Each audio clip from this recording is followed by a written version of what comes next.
All right, folks, we are back. This is JFP Sports with our second addition to this episode. I'm here with Ricky P, and we're going to move forward with our power rankings, our top five. Ricky, you go first. What is your top five in baseball right now, your five powerhouses today? I'll just give them to you real quick, and I'll give you a quick reason why. I'll go Astros, Yanks, Red Sox, Cubbies, and the Dodgers. Ooh, the Cubbies are in there. Astros, they're just top to bottom the best. They've got Cole, they've got Verlander, Keuchel, who's been struggling. I think he'll turn it around. Their bullpen is struggling with Giles. I think he'll work it out. He's still an electric arm, and they've got Correa, Altuve, all those guys. We talked about it. The Yankees, I think they do get another arm, and I think that completely catapults them into that second spot. I know we're talking currently. I'm also looking down the road a little bit. I see You're allowed. An Archer and Hamels, maybe even a DeGrom or a Syndergaard, whoever it is. I see the Yankees getting someone. I don't think they could look at themselves and stand pat. They've got their boppers. They've got the Stantons, the Judges, Sanchez, those guys, and Torres and Brett Gardner starting to heat up. Your guy, Austin Romine, can still be productive. I look at the Red Sox. Chris Sale, I can't say anything more about him. This guy is unbelievable. Stopper. Coming back from the White Sox, years ago. I mean, he had ace written all over him. JD Martinez, an unbelievable addition to replace. Did they get the best out of that deal or what? Yoan Moncada, everybody thought he was going to be gangbusters, and he's turned out, he's all right. But for Chris Sale, it's a discount. That's why we talk about prospect. There's one thing to be a prospect, and there's one – I don't want to say JD Martinez doesn't bring you to the ballpark, but he keeps you there. Right. And what I mean by that, real quick, he wasn't a David Ortiz. He's not Manny Ramirez. He's not Petey Pedroia. But what he is, he's very productive, and he's played on so many teams. It's really a shame because he's just not, like I said, he's not one of those guys. He's not that very iconic attractive. figure. Right. He's not that attractive, but he's productive. Mookie Betts is an MVP candidate. Benintendi starting to heat up. So there's three. We talked about the AL guys right away. And I want to go Cubs at 4. I think Bryant, Rizzo, Almora, Baez, Russell, Contreras, Happ, Schwarber. I mean, you could go on for days. We could go on. They have prospects forever, and that's why they're in the hunt for Machado. I think Darvish has not turned out well, and I can say on personal experience, fantasy-wise, he's been awful. But feel for you. I mean, they're really looking at Arrieta, wishing he probably never went. He's on the Phils, and he would have been cheaper. Right, he would have been cheaper because Darvish is that guy who's always commanded more money, very similar to Ohtani. Some of these international prospects command more.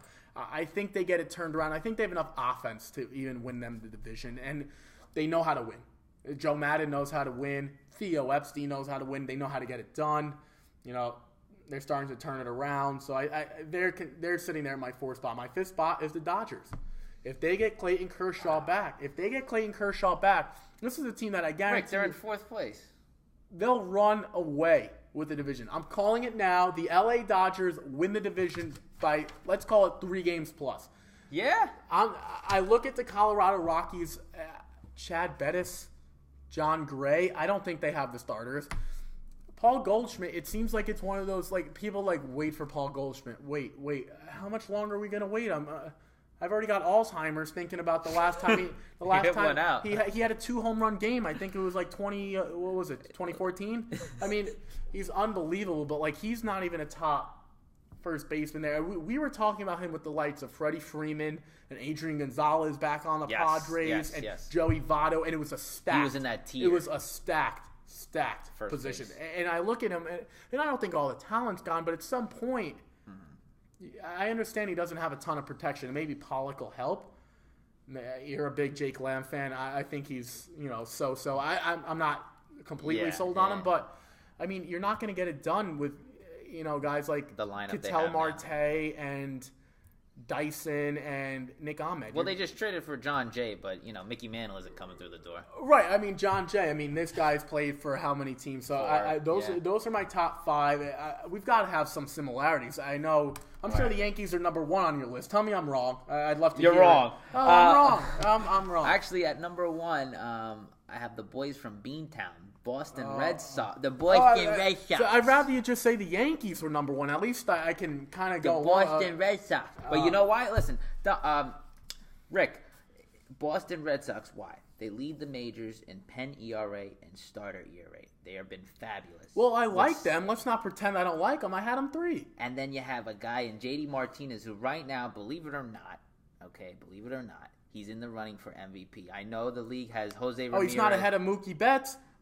Well, no. I mean, with Mookie Betts, his teammate. But if Mookie Betts, you're picking right now, JD Martinez. I said he's in the running. I didn't say I'm picking him. You're picking an MVP between the two. Say it's not even those two, but say you're picking one. Who is it? Because we've got to settle something. Right. Between Mookie Betts and JD Martinez. You're picking one JD guy. Martinez. How could you possibly be picking JD Martinez? Well, I'm going to tell you. I'm picking JD Martinez because where was Mookie Betts playing last year? Beantown. Wasn't he on the Red Sox? And that lineup did 0 because Poppy left. JD Martinez arrives with his big contract, $125, and you know what? He's big dog, all right? He's hitting 3. He's getting in the runners. He's big boy. He knocks them in. Yeah, he's not hitting a home run every time, which actually he is hitting a home run every time, but to say the least, he's getting the job done, and I believe JD Martinez is more important to that team right now than Mookie Betts. I know your jaw is dropping. Who's the best player in baseball? Right now, Mike Trout. Good. I'm really happy you said that. Otherwise, I would have had to leave the studio. But Mookie Betts is so much more comparable to Mike Trout than JD Martinez is. Mookie Betts can run. Mookie Betts can throw. Mookie Betts can field. We know he's got a better average. And he's not that far behind in the power category. So we take a look. I'm not saying JD Martinez is a bad player. We're not going to say that. But what we do know is Mookie Betts is that 5-tool guy. We looked at someone like Dustin Pedroia like that, and injuries have tailed off. But absolutely. Petey Pedroia won an MVP, and Petey Pedroia is much more similar to Mookie Betts. Continue. You've got JD. I've got Mookie for different reasons. Right. But who's after the boys in Beantown? Okay, then we got our Yankees at number 2. We have a decent bullpen. I think one of the best in the business. It's just, can we get that arm by deadline? Can we get Robertson and Chad Green back, please? Yeah. What demons took them? Yeah, really. Please. And Tommy Kahnle. What happened to Kahnle? He forgot how to pitch. I mean, I guess you got Betances pitching better than him. Right, and I'm pretty sure Dellin Betances was a free agent on every fantasy baseball league after. Right, I think he still is in ours, but after a week, second season, that's the second week. Right after a week, 2 weeks, people were like, "Who's this guy?" But all right, so we got we got the Red Sox and the Yanks. Who's 3? Because they better say the Astros. Oh, it's the Astros, my friend. Okay. And the only reason why they're 3 and not 1 and not 2 is because I feel like they're having kind of a hungover on offense. Hangover. Their starters, the best in baseball. Top 4, but they have no pen right now. Giles, you can't trust with a lead. The only guy I could trust in that pen is Davitsky, and that's it. Will Harris, he was all right last year, but he's given up base runners and walking people like a Betances earlier in the year. So really, the strength of that team actually became the starters, the rotation. But I do believe they added Cole. No, yeah, right. That's to be expected. You add Garrett Cole, you're going to go. Right, and you have Verlander, who's been unbelievable. Yeah, he pretends he's Verlander of 2010. Right. But their strength right now is their rotation. I believe Correa is underperforming. And actually a little bit of Altuve too. So you're looking at it at a current, because I took a little more futuristic, like where we're going to be at the end of the season, and then that's where we differ. You're ready for now, right. and I'm taking a look and I'm like, it's only the beginning of June. Let's settle in. The cream will rise to the top when it's ready. Always. It always is. It's a long season, 162 games. It's a marathon. Long story short, we have our 3 AL teams. It's a different order, but we've established those are the best 3 teams in baseball. I don't really think it's close. I don't think an NL team can really catch them. Well, do you have an NL team that you think can do it? That one National League team that I think could probably catch them. Well, you better not tell me those Nationals, because they've been underperforming for the last I don't know how many years. It's the home of our great president, the Washington NBC. Oh, okay. Nationals. Okay, yeah. You tell me why. Because I look at Bryce Harper. First I can't of all, figure them out. Things start with pitching, right? So you got Scherzer and you got Strasburg, and you got a guy at 3 and Gio Gonzalez, who'd be a 2 on any other staff, maybe a 1. Puma, you told me he was awful at the beginning of the season. Well, what did he do? He started getting outs. Well, you know what? Let's be honest. He must have talked to Sonny Gray, and I think I think the two of them can only pitch well one at a time. Yeah. So I think Gio's pitching well now. Hopefully, by the way, both of them are from Oakland. Right. That's what I'm saying. I think from Oakland, I think they went to new teams and said, hey, look, we can't make the Athletics look too bad by giving us both away. So what we should do is only pitch well one at a time. So hopefully Sonny says the second half, hey, Gio, you've had your first half. Right. Sonny goes, it's my turn. But continue, sure. And then at 5, I have my pretender team, the Atlanta Braves. And right, yes, your pretender team. But we're talking about the right now. The words in the script, right now. Now are the Atlanta Braves. I can't not put them in there. They have the top offense in the league. They're the top run scoring offense. They can't pitch. They're getting the wins. They're getting the wins. Other than Sean Newcomb. Who do you look? I don't look at a Julio Teheran. I don't know what happened to him. He must have forgotten how to pitch over the last few seasons. He was so good when he was younger. I don't know what's going on with him.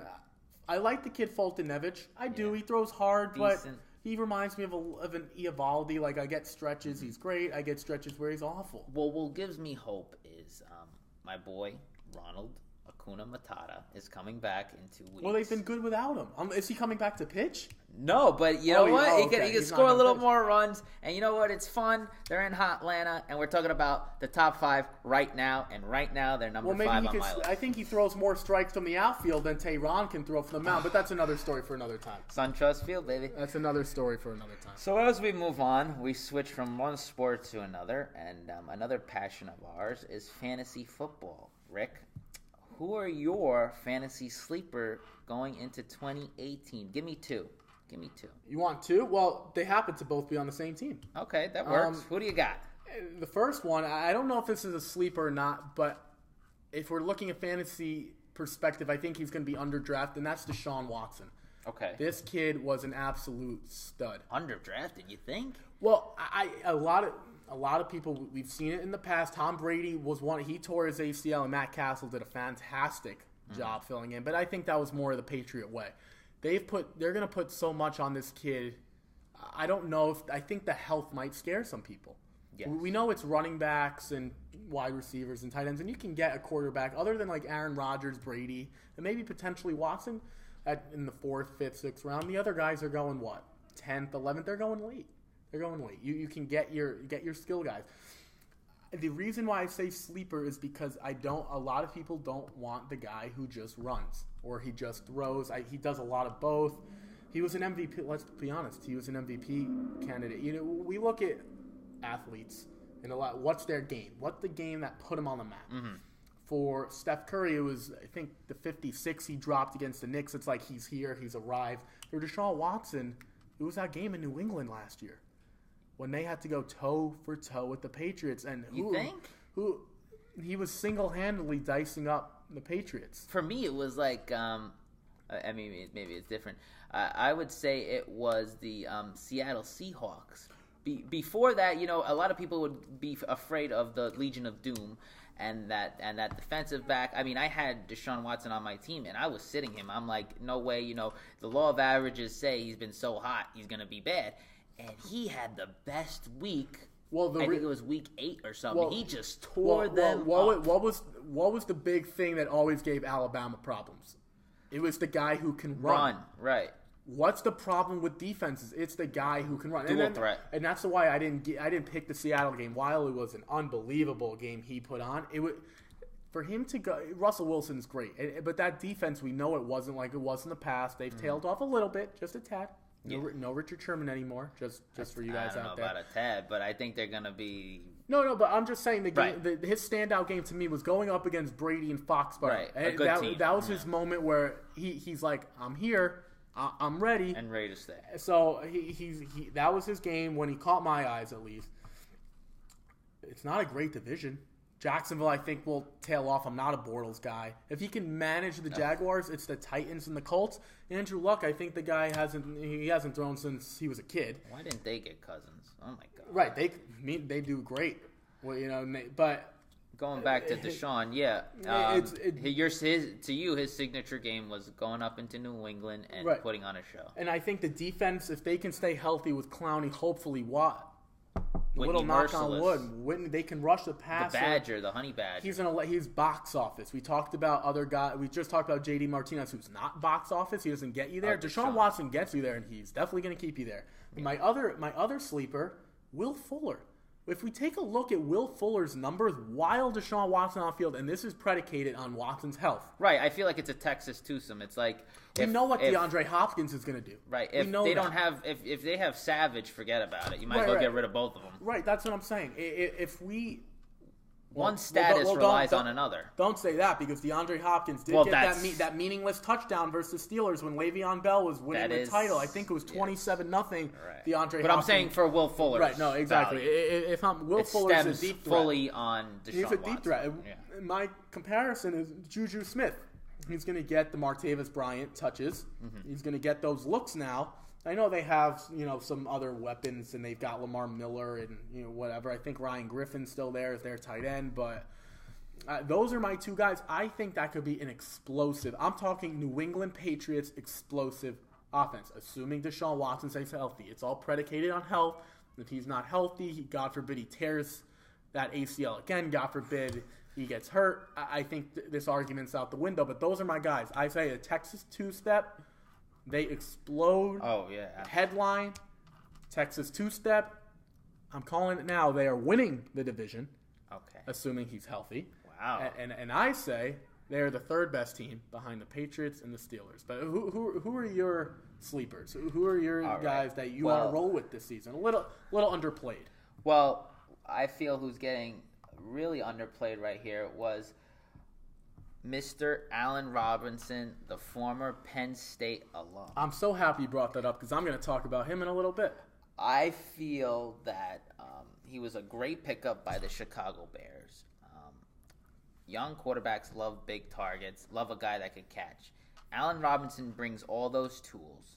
And in a Matt Nagy offense, I feel he will utilize him possibly like either Tyreek Hill or some tight end rub routes, stuff like that. Kind of like to Kelsey, but not sort of, kind of. Did you see him last night, Kelsey, in that stupid outfit he was wearing at the finals game? Don't even get me started, but continue. So Allen Robinson, looked like a zebra. I feel like could be a great sleeper. I actually feel like you could get him in like a 7th or 8th round. And that's big, especially, Rick and I love to play PPR leagues, but for you guys playing standard out there, I think this is not that far-fetched to take a flyer on. Oh, he's much better, I think, in standard, because he's getting not the touchdowns. Right, he'll get you the bigger plays. He's not going to get you those intermediate 5-yard routes. He's going to pick up This is more of a standard guy, and I'm a PPR guy, but I would still take a flyer just for the mere fact some leagues differentiate on the touchdowns and the yardage of touchdown, the points. But I definitely think Allen Robinson should be on your radar. Number 2, Carlos Hyde. And I say Carlos Hyde just for the mere fact the Browns didn't go up there and get a running back in the first round. They didn't get a Saquon Barkley. So they got a Nick Chubb. All right, fine, no big deal. I can't see him take away touches right away from a Carlos Hyde. You go sign a Carlos Hyde, you're giving him money. He's playing. This is professional ball. He's been productive. Right, and I believe someone like a Baker Mayfield can beat out a Tyrod Taylor. What's a best friend to a rookie? A running game and a play action. Right, exactly. And Carlos Hyde provides that. Not great catching the ball. Yeah. But it's efficient enough. He's been the best running back that they'll have had since Trent Richardson. He was getting touches on the San Francisco 49ers. They were in last place. They wouldn't even run the ball. Right. Realistically, and that's, we've talked about that from a fantasy perspective. For a little deeper look, you want a running back with a team who's winning games, and a quarterback and wide receivers who are going to be losing games. Mm-hmm. And Carlos Hyde, I'm calling it. I say the Browns win 4 to 5 games. 4 to 5. I said they would win 7 and 9, 8 and 8. All right, well, not in that division. We've got to look at the division. No, are they better than the Bengals in your opinion? I think they can be. They can be. They can be. And I think down the road, the Pittsburgh and Baltimore obviously are better. Right. I mean, Baltimore. I'm a big Raven guy, but they just added Lamar Jackson. They've gotten 2 tight ends. Mm-hmm. They added Crabtree. Big Ben's going to be back, ready to go, and durability. What's the biggest thing in fantasy? You want durability. You don't want to take chances. And people were getting scared of Carlos Hyde coming into the draft because everyone thought, until the news broke, that the Browns were going to go Saquon Barkley, maybe 1 or maybe 4. And now, without that stoppage, Carlos Hyde is an RB1, RB2 on teams. If you want to go receiver early or whatever you like, Carlos Hyde, keep him in the mix, late round, 4 or 5. That's where I stand. Moving on, Mr. Ricky P. Biggest upside, Mr. Pat Mahomes or Mitchell Trubisky for fantasy? Well, you already brought Allen Robinson up, which leads me to my pick. And for fantasy purposes strictly, I'm going to go with Trubisky. Wow. And let me tell you why. You're going to tell me. Thanks to you turned me on to Trubisky. You've loved the kid for a long time. Yes, I have. Let's take what I harked to back earlier. You want quarterbacks and receivers. They are losing. They're going to try to score, put up points quick, sure. The Bears, we know the Bears will be down. Aaron Rodgers comes back. I mean, Minnesota, Detroit. Detroit is good. Stafford, he's got a rubber arm. The guy throws 70 passes a game. Yeah. But I mean, they're going to be throwing it. The Bears didn't do much on defense. Yeah, I mean, they'll be a little bit better, but sure. Their weapons, they have Allen Robinson, Jordan Howard, Tariq Cohen, and Trey Burton. Anthony Miller. Don't forget about Anthony Miller. Right. Well, the reason I wanted to highlight Trey Burton. And right, they got the kid Miller. The reason I wanted to highlight Tariq Cohen, great third down catching back, unbelievable. Started off hot and slowed down a little bit. And Jordan Howard started off slow and he picked up. He's a legitimate running back. And you want guys that can get the yak, because that 5-yard out could turn into a touchdown. Exactly, and that's what someone like Trubisky needs. They're going to put a lot on his shoulders. He's not Deshaun Watson, not by a mile, but. Why can't he be good? I think Trubisky's going to put up some good numbers, and he can run too. Mahomes can't run. Well, let's take it for what it is. Trubisky can run. They can use that little the play action and the RPO, the option. Right? Yeah, they can. He can make some things happen. Okay. And Trey Burton. Trey Burton will now be a full-time tight end by himself for the first time in his career. Travis Kelce lookalike. Right, he was productive in Philly, and he was the second guy. I remember having Zach Ertz. If Ertz didn't play, Trey Burton was the first guy I looked to pick up because the Eagles went to the tight end. There's nothing better than a safety blanket. A Heath Miller, a Jason Witten, guys a Dennis that you can trust Kittle. over the middle. Exactly, 5'10". It's 3rd and 5. Who are you looking? You might not be looking for Robinson. What if he's got a Richard Sherman across? What if he's got a Talib? Ask Phillip Rivers with Antonio Gates. Right, exactly. Jason Witten, all those years with Romo and a little bit with Prescott. Right, so all the reasons I took Trubisky is the exact reason why I'm not picking Mahomes. Now, I love Patrick Mahomes, big arm. But his team will be winning more. Let's be realistic. The Chiefs are better. Let me just finish. And for fantasy again, this is fantasy only. Yeah. Not talent-wise. I think Mahomes is more talented.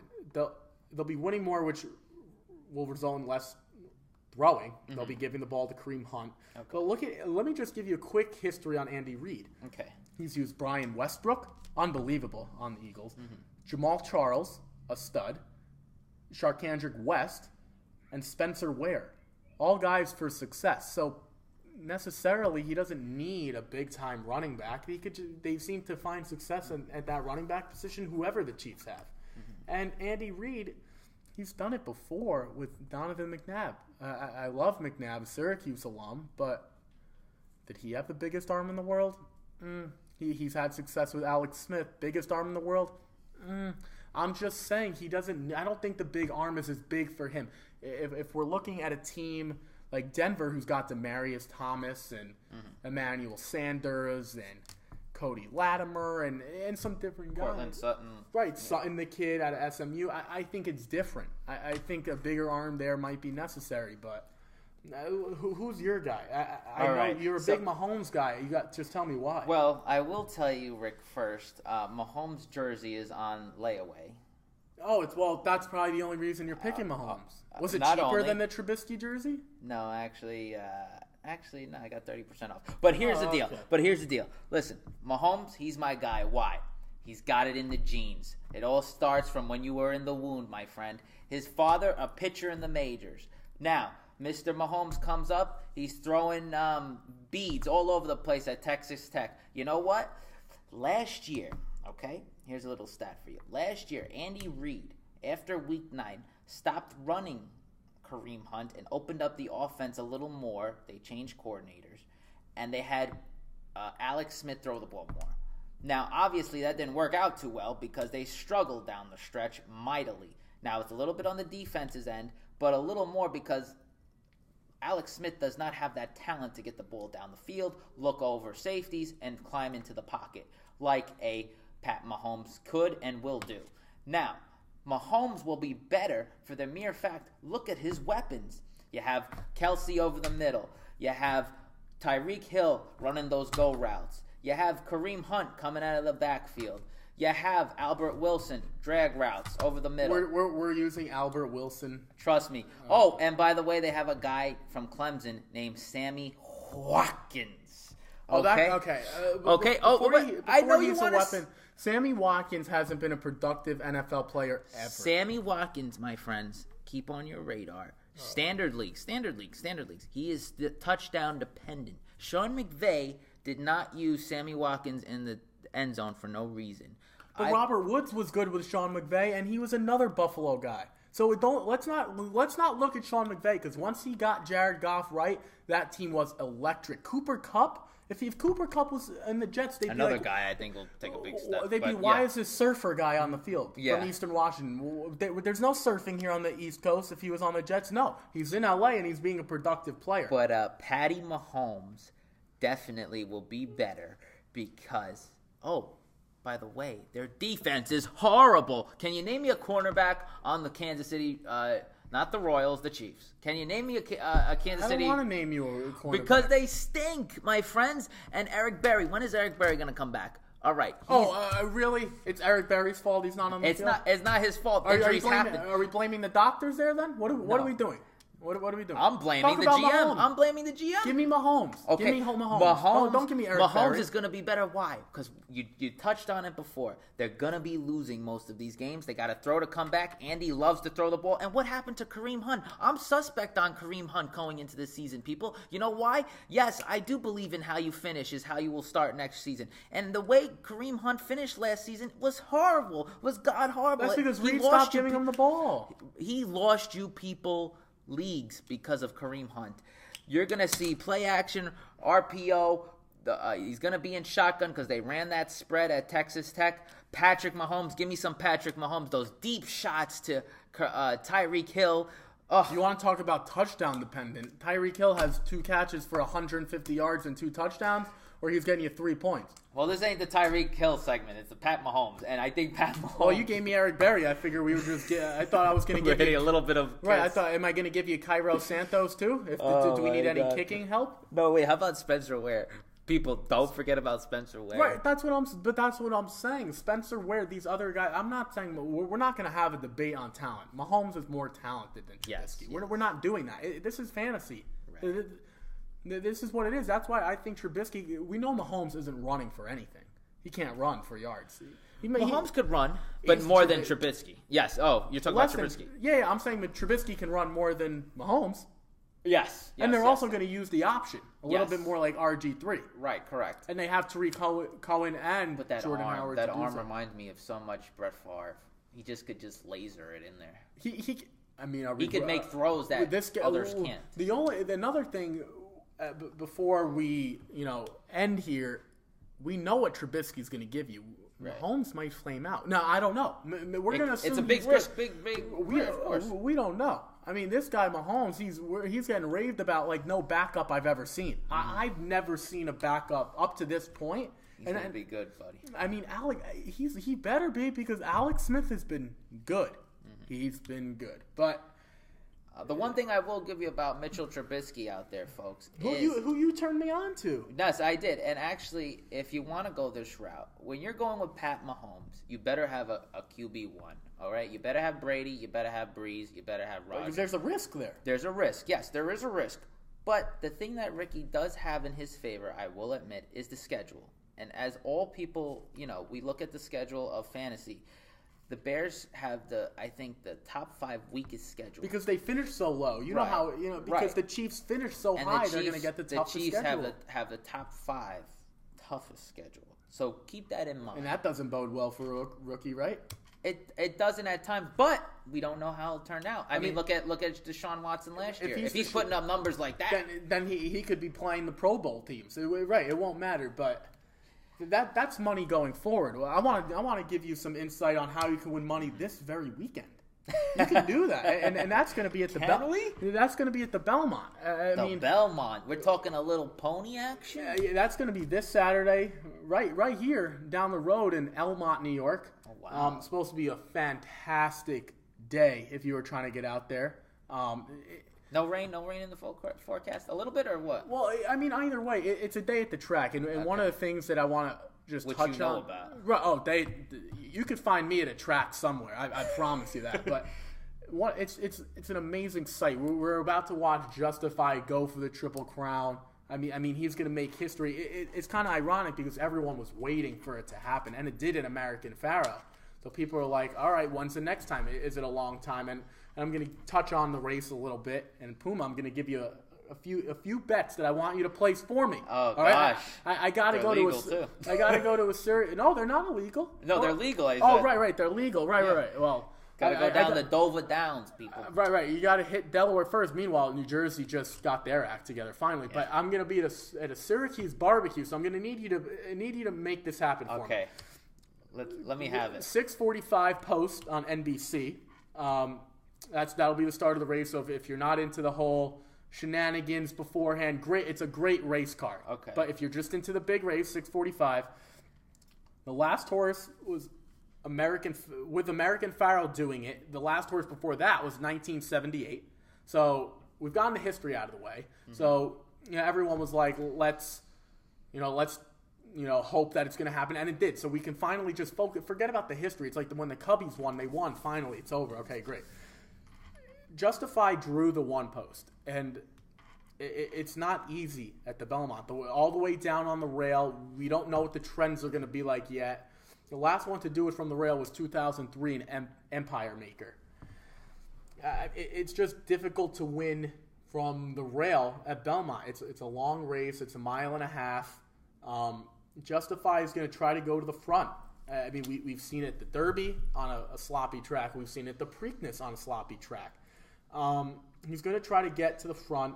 Another main contender, Vino Rosso, he'll be in the middle of the pack, and you'll have Hofberg and Bravazzo towards the back. They're going to try to make up that ground. And the reason I brought up the weather is because in the Derby and the Preakness, the weather was so bad you couldn't catch up Hofberg. If you guys get a chance to take a look at the replay from the Derby, Hofberg, it looked like he was running into a brick wall. He just couldn't find the open room. He by far finished the best out of any of the horses, but he was 19th. Wow. 19th on that far turn. He's not making up that ground in the slop. He's not Zenyatta. Zenyatta's an unbelievable horse of the past, and he's not that. He's not that. So Hofberg and Bravazzo are those horses coming from behind.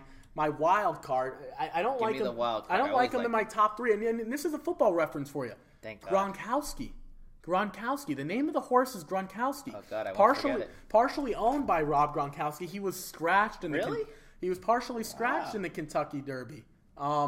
Partially owned by Rob Gronkowski. Maybe instead of showing up for OTAs, maybe he was trying to get Gronkowski some treatment. But what I want to do is talk about him real quick. Yes. The horses that are always the toughest are the horses no one knows about. So he's had some success in the past, and he's won out west, Santa Anita and that type of, I've talked about different circuits, and one of the things that people say, the horse that hasn't gone against the Justify already morning line 4-5 favorite, For all you bettors out there, it's $2 on a win bet. You're only getting $1.60 back. Yeah, I mean, Puma's looking at me like $2. Who's going to bet $2? Yeah, well, Puma's putting down his rent, but justify 4 to 5. The way he ran in the Derby was magnificent. I saw him run in the Preakness, and there was a lot left to be desired. He didn't finish the race the way American Pharoah finished it. American Pharoah ran it with a lot of purpose, a lot of intent. There was something special. Not that Justify isn't, but Justify coming into the Triple Crown, he had run one race. American Pharoah was a lot more experienced. Justify has now run 3 races in his life. He's going for his 4th, which will be the 3rd leg of the Triple Crown at Belmont. Wow. So, the weather played a major factor into the first 2 legs. So, with all that said, Puma, write this down. You're going writing. to the track. I got my pen. I'm going to go with Hofberg, who's going to be coming from behind. Okay. Justify, who has the lead the entire race. I say he puts Vino Rosso away. I say Vino Rosso, who's a stalker. For all of you who don't know, that's usually it's not a sexual thing. Stalker in horse racing sense, he's usually 3rd or 4th. He's not on the lead, but he's right there. He can see Justify. He's ready to attack. But I say he doesn't have enough Vino Rosso. Okay. He's gone against Justify before. Doesn't have it. And Bravazzo, I say, finishes 3rd. So I'm going to go Hofberg, Justify, Bravazzo. Hofberg taking it. I say Hofberg takes. You can get a decent price on Hofberg. He's about 9-2 right about now. So $2 win bet that's bringing you back $9. That's a nice investment. That's a nice versus Justify $5. You win back $4. You just should have saw my face, people. I was like, wow. Right, exactly. And again, it's horse racing.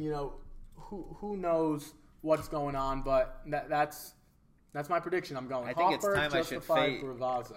Gravazzo, right? Bravazzo with a B. Bravazzo. B, like Bravo, Bravazzo. Bravazzo. Yeah, he might run 3rd, but hopefully you got him in some trifecta and superfecta bets, people. Wow, I need to invest in the horse. It's either that or my Walmart shorts. But I think the horses cost a little bit more. Yeah, they do. But wow, that was a great insight onto horse racing there. Definitely interesting. Definitely very interesting. We move on to NBA and another passion of Ricky P's. You had the Golden State just kill Cleveland last night. They have a 3-0 series lead. Does Cleveland have any chance in this series? Rick, any? Can they win one game? Can they win? I have Golden State. On my last show, when you weren't here, on the last show, I had Golden State taking it in 5. Can they? Is Cleveland anything? Are they going to show up tomorrow? What's Well, they better show up. That's 1. And 2, Golden State in 5. If I were you, I'd be hoping that they win Game 4 because we know if it gets to a Game 5, that's it. It's not going to get back to Cleveland again for a Game 6. So I look at the Warriors, and last night was the pure example is why they are the best team of this era. And it's really not even close. Houston. Too much star power. Right. I mean, you have a guy, Steph Curry and Klay Thompson couldn't get a shot to go down if they're throwing a rock into an ocean last night. Kevin Durant says, enough of this. I'm tired of people coming at me saying I'm not a top 3 this, I'm not a this, I'm not one. Forget all that. Kevin Durant went out and put on an absolute show last night. So they're getting the victory float ready. Well, yeah, and one of the things throughout this whole run, and people haven't even thought about it, the first season they beat the Cavs, but Kyrie and Love was out, and LeBron and Matthew Dellavedova, Channing Frye, they took them to 6, so give LeBron credit there. But they won. The next year, a 73-win team, LeBron and Kyrie, they take a Game 7 in Oracle, so now they're 1-1. The Warriors are. Last season, they added Kevin Durant. You add Kevin Durant to a 73-win team. What are we doing here? I mean, the NBA season, it was written. The episodes, the seasons, the series, it was written before we even got underway. They're 2-1. But you know what they've never done, Puma? What? They've never swept the Cleveland Cavaliers. No, they haven't. They were close to, but they were. They didn't do it. But they had Kyrie last year, so... Are we smelling a comeback? No, we're not I think we're smelling more of a sweep. A comeback. What do you think? LeBron's going to win 4 in a row with that team? All right, before I get into... I don't see it at all. Kevin Durant went 43, so he had 43, 13 rebounds, 7 assists. Jesus. I don't know how he had 7 assists. Stephen Clay couldn't make a shot. Draymond hasn't made a consistent 3. He's a crybaby. He hasn't. I don't think he even did it in high school when he was weighing 290. But let me get to LeBron real quick. We talked about Durant. I mean, the guy pulls up from 32 feet last night. He gets a little switch on a screen, which the Cavs they continue to do, and Durant pulls up from 32, about the same spot that he did last year in Game 3 when he said, "I'm here. Here's my first title." So LeBron last night, he says, he's looking around, and what have they been doing this whole time? They've been switching. At some point, I'm not going to take away from LeBron because he's the best player on the planet, and it's really not even close. But you got to scratch the game plan at some point and say, I've got him. That's my guy. Tyronn Lue, you sit there and let me do my thing. Because LeBron James, they're going with switches. They've got Kevin Love guarding Kevin Durant. I mean, at some point, LeBron James, he's got to take on that defensive mantra that he had in the past. Now, granted, he had, the older Cavs teams in Miami with Wade and Bosh, he had more help. Sure. And they had guys like Battier who can play defense and, some of these other Udonis Haslem down there in Miami. And they played a lot better defense than this Cavs team, which is 29th in the league, might I add. But you've got to look at Kevin Durant in the eye and say, this is my court. This is my city. This is my league. And he didn't do that once. Now, again... Do you think he just wants to get out? Is he just, tired? Well, I mean, To me, when I watch, I feel like LeBron just looks tired. He's tired of doing it all. He just flat out looks like he wants to take it out. I would be too, but Puma, you can't have it both ways. He wanted these guys here. He wanted Larry Nance on board. He wanted Jordan Clarkson on board. He wanted Rodney Hood on board, which might I add... Former Pacer. Bravo to Rodney Hood, because last night he couldn't get any time. He wasn't getting any time before last night, and for someone to come off the bench, it's easy for people around you, the people you trust, keep pushing, stay ready. That's always the term, stay ready. Yeah. Not only did he not stay ready, he was one of the reasons the Cavs were in the game and leading. Wow. LeBron... He almost had a triple-double, but again, it's the impact. I hate to say it, but what we expect from LeBron is not what we expect from anyone else. Exactly. It's just not. He's got that combination of Bill Russell, Michael Jordan, and Magic Johnson. He's just got it all. And at some point, I'm not saying he's supposed to win these finals. I'm not, because his team's not good enough to do so. But at the same time, if he gets swept tomorrow night on his home floor, by Draymond, Steph, Clay, Iguodala, Durant, we're gonna not only will we be talking about 3 and 6, we're gonna be talking about forget about the MJ comparisons. Mm-hmm. His time in Cleveland will certainly be up. Definitely, and a team that I think that should probably dabble a little bit would be a 76er team because they have a Ben Simmons, Joel Embiid. They have a core guys there. You add a LeBron, and I think they're better. I think they're as good as the Warriors, or something that could contend against them. Yeah, it's definitely a Celtics 76ers East. We know the Cavs will fall off dramatically at that point. Oh, they're like a lottery team without LeBron. Oh yeah, even with Kevin Love and some of the pieces there. Right, yeah, that team. We saw what happened when LeBron left. That team was awful, but. I mean, the only problem with the 76ers is they can't shoot.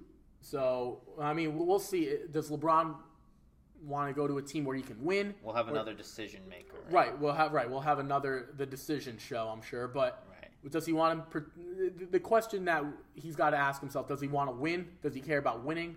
Or is he not chasing Michael Jordan anymore and he sees his future potentially in LA or somewhere where him and his family can relocate for the rest of their lives? So, that's only an answer that he can provide us with and his group. And after once the Warriors win, which is inevitable, the LeBron James sweepstakes will be up and away. We'll see. So moving forward, before we leave you guys, we did have to touch on some MLB draft that took place this past Monday. You had the prized consensus number 1 pick, go number 1 to the Detroit Tigers, Casey Mize from Auburn. I compare him to a future Verlander, Rick. You're that high on him. I am that high. I see potential.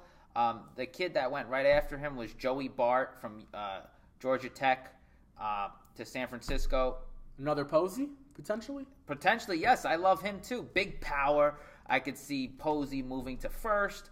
And you had mentioned to me on break, how about Belt in the outfield where he originally was, which I didn't even know. I'm ready to ship him off and get some prospects. But either or, it gives you more flexibility in the organization, and you can't go any wrong but taking the best player.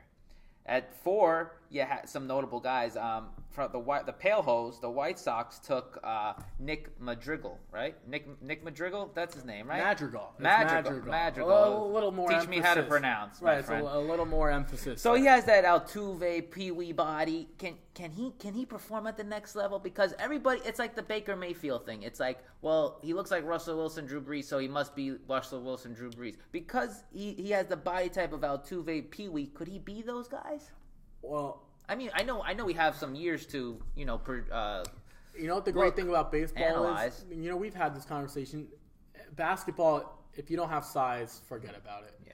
Football, you got to have some size that they're big boys. In baseball, you can be Pedroia, you can be Altuve, and you could be great. You can be an all-star. You can be, realistically, he can be the guy of the future. Any size, any shape for him. It doesn't matter. You could be CC Sabathia, you could be Aaron Judge, or you could be Dustin Pedroia, Altuve, or, in my opinion, Nick Madrigal. I think I look at him and I think Alex Bregman. I don't see Pedroia. I don't see Altuve. I agree with you. But Alex Bregman, is he not going to be a productive player in 2025? Stud. I don't see Altuve, but I'd sure love to have Alex Bregman on my team. Right, and I love those guys that spread the ball to all fields. They line drive hitter he is. Right, they do well in clutch performances. And then you had our New York Yankees get Anthony Singler, the ambidextrous pitcher / catcher. Now, is this move sending a message to Gary Sanchez? Oh, whoa, you better get it going defensively, or because Gary Sanchez has never been a question offensively, but defensively, the Yankees just drafted another catcher. Does this send any signs, or they're just taking the best player on the board? I've always been the best player on the board, and that you could always trade that player away. I want the future blue chip. Right, exactly. And Pat Venditti was the last guy who could throw both ways. He wasn't a catcher, but he could throw and pitch both ways. I'll never forget. I saw him in Charleston. There was I don't know. Do you remember this? There was a pinch hitter who he came in. He's switching the glove constantly. The guy's switching the glove. It's a switch hitter and a switch pitcher. The umpire's sitting there. Keep going back. They're actually playing the Brooklyn Cyclones. Oh, they're playing. Were you there? No. I remember watching it, but on TV. But right. I'm sure everyone saw those highlights. Yeah. I mean, and the umpire was finally like, "Look, someone's got to decide. Otherwise, we'll be here all night." But now you have to decide when you come in which angle you're pitching from and which hitter is up. Well, we just saw. You didn't even touch on him, but we saw Kyler Murray. And one of the things that Kyler Murray said, no matter who I get drafted to, I'm playing one more year at Oklahoma football. I've made that commitment. That's what I'm doing. And he was drafted 9th overall, I believe. And that's I forgot what his exact words were. Yeah. But basically, he was like, this is what I'm doing. Whoever drafts me, I'm playing there. Please, I made my commitment. I'm not going back on my word. So the multi-sport athlete, the multi-sport athlete, and those type of things. That's what people want. They play multi-sports. That was like a Matt Kemp. He used to play basketball, and multi-sport players. They're very athletic, and they're more well-rounded. Jimmy Graham played basketball. Jimmy Graham, who's one of the best tight ends, played basketball at Miami. Antonio Gates also played basketball in college. So it's no more of just baseball your whole life. Let's try to do a little bit of everything. Exactly. Great. Okay, folks, now we move on to the best time of the show. Pick to click, all right? Right now, Ricky P and I are 1-1-1. I gave us the tie for last week because Mike Trout and JD did the same. So, but I won on the pitching stand. He lost on the pitching stand, so we're 1-1-1. So my pick-to-click hitter is Mr. Giancarlo Stanton, returning to the National League East to those former Metsies. He's missed their pitching. His career, he has 9 home runs against them, batting .271, a slugging percentage of .525. I don't think the Mets miss him, but City Morgue is going to be getting some balls. Yeah, no, they will. And Stanton, too bad he's not facing Mike Fiers ever anytime soon, because Mike Fiers might have whiplash. But no, you can't go wrong with Stanton. He's starting to get hot. Who's your hitter, cuz? Jose Altuve. His matchups, can't go wrong. Astros down in Texas at Globe Life. That humidity, I tell you, it's always about the weather. I don't want to be a pitcher here. I mean, he's not facing Hamels, which is already a plus. Right. He's got Doug Fister, Mike Minor, and Matt Moore. And this right here, I've said the Astros will take a commanding lead into the All-Star break, and I say this is where it starts. Yeah. Altuve starts to pull away. He's the straw that stirs the drink for them. He's the heartbeat of that club, and right. I say Jose Altuve gets it going. That's a good pick. My pitcher for the weekend is Mr. Steven Strasburg, the former San Diego State pitcher. He is pitching, all right? His ERA right now is .320, 6-5 on the year, 93 strikeouts, whip of 1.6. His career against the San Francisco Giants, that's where they will be playing, average .236, only has allowed 1 home run. He's faced them 5 times in his career, 1 home run. He dominates them. Yeah, no, Strasburg, when he's on, he's as good as anyone. We'll never forget that first start he ever made. Pittsburgh Pirates. Unbelievable. When Andrew McCutcheon was looking like Bob Marley. Right, yeah, right, exactly. Now he's got his haircut. I guess he went to the Jacob deGrom school. Who's your pitcher, my friend? My pitcher, it's a guy who will be going up against Giancarlo Stanton, Mr. Jacob deGrom. And I find this interesting because over the past 8 starts, he's been dominant. 47 in the third innings. His ERA is .57. 68 strikeouts and only 15 walks. Those numbers, I'd love to have him on my fantasy team right about now. Get the Yankee jersey ready. But the main reason I chose him is because when you told me the news, I'm like, well, he's going to be extra motivated now. We saw what Cole Hamels did. Right. He's got Tanaka. That's not even close. If DeGrom's got his B or C game, the Mets, if they score 2 runs, they should win. And he might be pitching for his team, and he hasn't done well against the Yanks in the past, but I think he rights his wrongs this time Does around. a Cole Hamels start from 2 weeks ago and gets it done. Shows out. Why not? All right, folks. As always, please subscribe to our YouTube channel, JFP Sports, and please DM us questions. We'd love to hear them. We'll answer them on our mailbag. DM us at JFP Sports on IG. And we're always happy to hear from you. Ricky and I will start a mailbag segment next show. So, in the words of the great Dr. Seuss, don't cry because it's over, smile because it happened. Good show, folks. Can't wait to see you next week.